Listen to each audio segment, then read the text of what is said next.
अस्सलाम वालेकुम जनाब।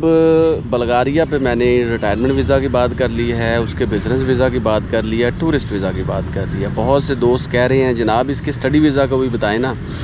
तो स्टडी वीज़ा में जनाब बल्गारिया बहुत ही अच्छा मुल्क है। ईस्टर्न यूरोप में इसका लोकेशन है, इसकी लोकेशन है, साथ ग्रीस है, सर्बिया है और बहुत सी कंट्रीज़ हैं। बहुत प्यारा मुल्क है और जैसे मैंने पहले भी बताया था कि यहाँ पे सल्तनत उस्मानिया रही है, तो इस्लाम भी बहुत ज़्यादा है, मस्जिदें भी हैं और मुसलमान भी हैं। यहाँ के लोग भी फ्रेंडली हैं और इनकी करेंसी पाकिस्तान के तकरीबन को 154-55 रुपए की है। और यहाँ पे आपको एडमिशन भी मिल जाते हैं, लेकिन ग्रीस, इटली, पुर्तगाल या पोलैंड की तरह ये इतना सख्त नहीं है कि आपके वीज़ा की रिजेक्शन करें। अगर आपके डॉक्यूमेंट्स पूरे हैं तो फिर आप यहाँ पे पढ़ भी सकते हैं, तो फिर आपको यहाँ पे इजीली वीज़ा भी मिल जाता है। तो आज हम बात करेंगे जी इसके स्टडी वीज़ा की। तो सबसे पहले बात करते हैं जी इसकी रिक्वायरमेंट क्या है। रिक्वायरमेंट में 3 चीज़ें हैं भाइयों। 60 to 70% मार्क्स होने चाहिए किसी भी एकेडमिक लेवल पे। आपके पास आइल्स हो तो बेटर है, अगर नहीं तो प्रोफिशेंसी लेटर हो तो भी चल जाएगा। इसके अलावा ये है कि आपका CGPA बहुत अच्छा हो और प्लस ये है कि आपका जो सब्जेक्ट है वहाँ पे वाकई ही हो उस यूनिवर्सिटी में और उसका कोई सुपरवाइज़र भी हो। तो ये है इसकी सीधा सी रिक्वायरमेंट। बाकी आप एप्लीकेबल हैं फ्रॉम पाकिस्तान। इसके लिए डॉक्यूमेंट्स क्या चाहिए भाई? सबसे पहले आपको एडमिशन ऑफर लेटर चाहिए जो वहाँ की यूनिवर्सिटी आपको भेजेगी। और बहुत सी यूनिवर्सिटी बेल्जियम की तरह ऐसी हैं कि आपने वहाँ पे ऊपर ही उसकी अप्लाई करना होता है, उसी के पोर्टल पे अप्लाई करना होता है, वहीं पे आपका एडमिशन सिक्योर होता है और फिर आपको लेटर मिलता है, एडमिशन ऑफर लेटर, या आपको यूनिवर्सिटी की तरफ से कोई भी लेटर मिल जाता है जिसमें ये लिखा होता है कि भाई ये यहाँ पे एडमिट है और फ़लाँ स्कॉलरशिप पे है, नीडी स्कॉलरशिप पे है, मेरिट स्कॉलरशिप पे है, या ये सेल्फ फाइनेंस पे है, तो हम इसको यहाँ पे बुला रहे हैं। तो ये लेटर आपको चाहिए होता है। दूसरे नंबर पे आपका पासपोर्ट होना चाहिए, वैलिड होना चाहिए, 1 साल की वैलिडिटी हो, आपके पास बैंक स्टेटमेंट हो। अगर आप सेल्फ फाइनेंस पे जा रहे हैं तो 40-50 लाख, अगर आप नीडी पे जा रहे हैं तो 1 लाख की बैंक स्टेटमेंट भी चल जाएगी, और अगर आप मेरिट की स्कॉलरशिप पे जा रहे हैं तो 5-7 लाख की बैंक स्टेटमेंट आपके पास होनी चाहिए। अगर आपका अकाउंट नहीं है तो आपके वालिद, वालदा या आपकी बीवी जिसके नाम पे भी है, आप उस पर वो अकाउंट शो करवा सकते हैं, लेकिन उसके लिए आपको FRC या MRC ज़रूर रिक्वायर्ड होता है।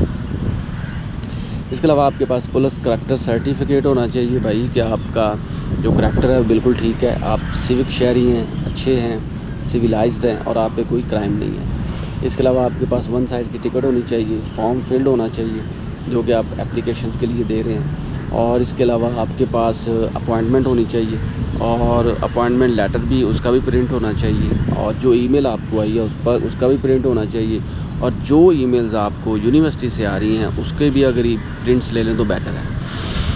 इसके अलावा अगर आप बिज़नेसमैन हैं तो उसके डॉक्यूमेंट साथ में लगा दें, वैसे वो ज़रूरत नहीं होता लेकिन फिर भी लगा दें, NTN और ये सारी चीज़ें। और अगर आप कहीं पे जॉब करते हैं या यहाँ पे आप पढ़े हैं तो उसको भी आप हाईलाइट कर दें, मेंशन कर दें। आपके एकेडमिक के डॉक्यूमेंट्स होने चाहिए जिनमें तमाम डॉक्यूमेंट्स मोफा से अटेस्टेड हो, HEC से अटेस्टेड हो, और आपकी लास्ट डिग्री ज़रूर अटेस्टेड हो। नोटराइज्ड भी करवा लें हिफ्ज़ मुक़द्दम के तौर पे उनकी फ़ोटोकॉपीज़। तो ये हैं जी सारे डॉक्यूमेंट्स। अब प्रोसीजर की बात करते हैं भाइयों। तो आपने सबसे पहले लेनी होती है जी अपॉइंटमेंट। ये अपॉइंटमेंट तब लेनी होती है जब आपके पास एडमिशन ऑफ़र लेटर हो। अगर आपके पास एडमिशन ऑफ़र लेटर नहीं है तो फिर कोई प्रॉब्लम ही नहीं है, चाहे 10 अपॉइंटमेंट ले लें, चाहे 20 ले लें, फिर आपको फ़ायदा ही नहीं। तो आपने जनाब सबसे पहले अपॉइंटमेंट लेटर लेना है, अपॉइंटमेंट लेनी है। अपॉइंटमेंट लेने के बाद इनके एम्बेसी में पहुँच जाना है।